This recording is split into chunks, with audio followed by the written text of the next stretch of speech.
Hi friends, this is your favorite sir Sarvesh sir. I hope you enjoyed my last video.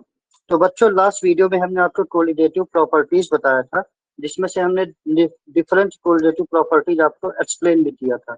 तो बात करते हैं, सबसे पहले हमने बताया था relative lowering of vapour pressure. Then बात करते हैं elevation in the boiling point या फिर elevation of the boiling point. अब आज जो हमारे पास है वो है number 3, depression in the freezing point. क्या होता है depression in the freezing point? ये होता है डाइल्यूट सोल्यूशन के लिए, इसलिए होता है डाइल्यूट सोल्यूशन के लिए होता है।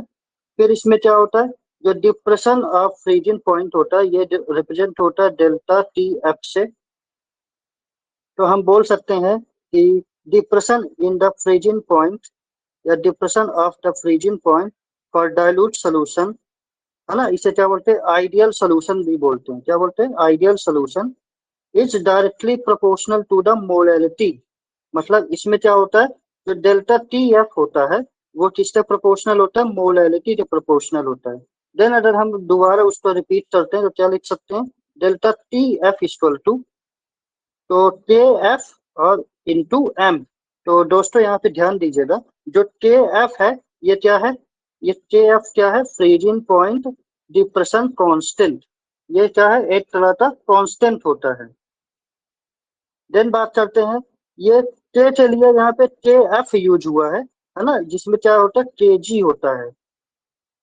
फिर हमारे पास क्या है, इससे जो वैल्यू होती है ये टेबल में होती है ना, वो आप अपने सिलेबस में देख सकते हो।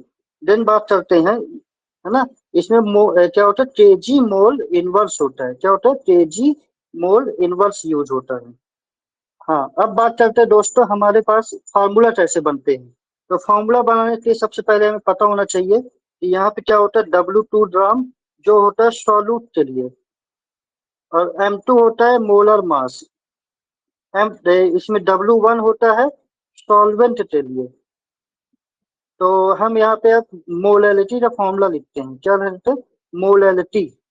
तो यहाँ पे हो जाएगा W2/M2, फिर पूरे का अपॉन, फिर W1/1000। अच्छा, ये जो 1000 है ये मोलैलिटी के कारण लगता है। देन बात करते हैं substituting the value of molality in equation. मतलब अब मोलैलिटी की वैल्यू को यूज करना है। तो यहाँ पे हो जाएगा delta T F equal to K F into W2/M2, फिर पूरे का अपॉन W1/1000।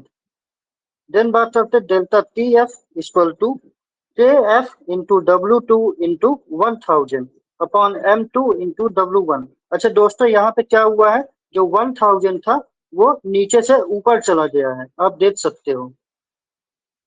देन बात करते हैं M2, अगर हमें फाइंड आउट करना है तो हमें M2 को दूसरे साइड लाना होगा। तो यहाँ पे हो जाएगा M2 कैसे निकालेंगे, के F into W2/1000 upon delta T F into W1।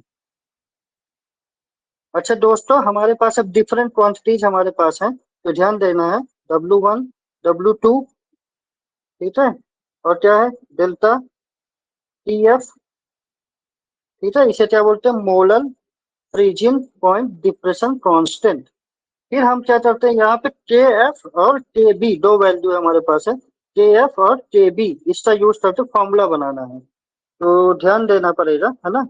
तो यहाँ पे क्या बनेगा, K F equal to R into M1 into T F का स्क्वायर।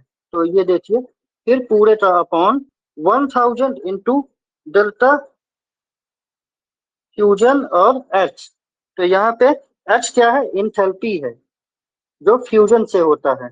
फिर हमारे पास नया फॉर्मूला बनेगा K B equal to R into M1 into T B square upon 1000 into delta vaporisation of H. तो यहाँ पे फॉर्मूला बना, ठीक है। तो दोस्तों इस तरह से हम फार्मूले बनाते हैं, है ना। यहाँ पे क्या लिखा है, टी एफ और टी बी, ये क्या डिनोट करता है, फ्रीजिंग पॉइंट और बॉइलिंग पॉइंट। तो क्या है, फ्रीजिंग पॉइंट और बॉइलिंग पॉइंट है, इसके लिए है प्योर सॉल्वेंट के लिए। और ये जो डेल्टा एच है ना, ये क्या है, इंथैल्पी। ये दो तरह से होता है, एक होता है फ्यूजन के लिए और दूसरा है होता है वेपोराइजेशन के लिए। If you like my video, please like, share and subscribe. Thank you so much.